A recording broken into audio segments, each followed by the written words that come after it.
সকালবেলা চায়ের কাপে চুমুক দিচ্ছি, এমন সময় আমার স্ত্রী বলে উঠল, আজ তুমি তিয়াশার স্কুলে যাবে, অঙ্কের ম্যাডাম নাকি ডেকেছেন। আমি বিশ্ববিদ্যালয়ে দর্শনের অধ্যাপক, আর আমার স্ত্রী একটা সরকারি হাই স্কুলের বিজ্ঞানের শিক্ষিকা।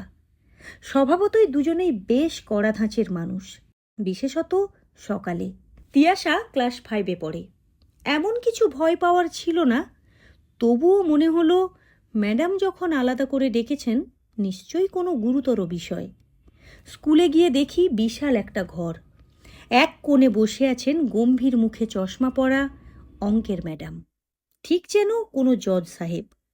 পেছনে অভিভাবকদের সারি, এক এক করে নাম ডাকা হচ্ছে, বিচার চলছে। প্রথমেই উঠল ঈশানীর মা। ঈশানীর 3টা অঙ্ক ভুল হয়েছে শুনেই বলে উঠলেন, বাড়ি গিয়ে দেখিস, এবার তোর সব টিউশন বন্ধ করে দেব। তারপর রিয়া। ম্যাডাম বললেন, ভুলভাল অঙ্ক কষছে। তখনই রিয়ার বাবা গর্জে উঠলেন, আজ থেকে মোবাইল দেখার বদলে বই পড়বি, না হলে। বাচ্চারা একে একে ডেকে নিয়ে অপমানিত হচ্ছে, আর অভিভাবকেরা যেন সেই অপমানকে আরও এক ধাপ বাড়িয়ে দিচ্ছেন। কারো কাঁধে হাত রেখে বোঝানোর ভাষা নেই।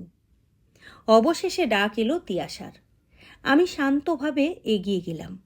ম্যাডাম বললেন, আপনার মেয়ে বেশ কিছু অঙ্ক পারেনি, ওর মনোযোগ ঠিক নেই মনে হচ্ছে।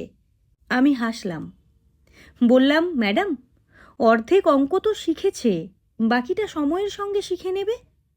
আমরা তাকে শেখার আনন্দটা নষ্ট হতে দিতে চাই না। তিনি অবাক মুখে তাকালেন। আপনি নিশ্চিন্ত এতটা?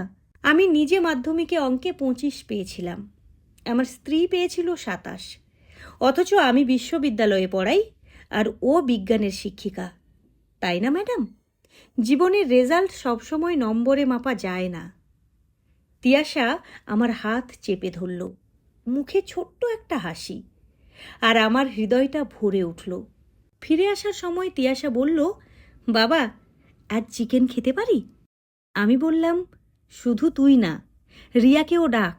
ওর বাবার কথা শুনে মনে হলো আজ খেতে পাবে না ও। বাচ্চারা বইয়ের পাতার চেয়ে বড় কিছু তাদের মন, তাদের প্রশ্ন, তাদের আবেগ। অঙ্ক ভুল করলে ভয়ের নয়, ভুল শুধরে নিতে শেখাটাই বড়। চাপ দিয়ে নয়, পাশে থেকে শেখালে ওরাই একদিন আমাদের থেকেও বড় হয়ে উঠবে।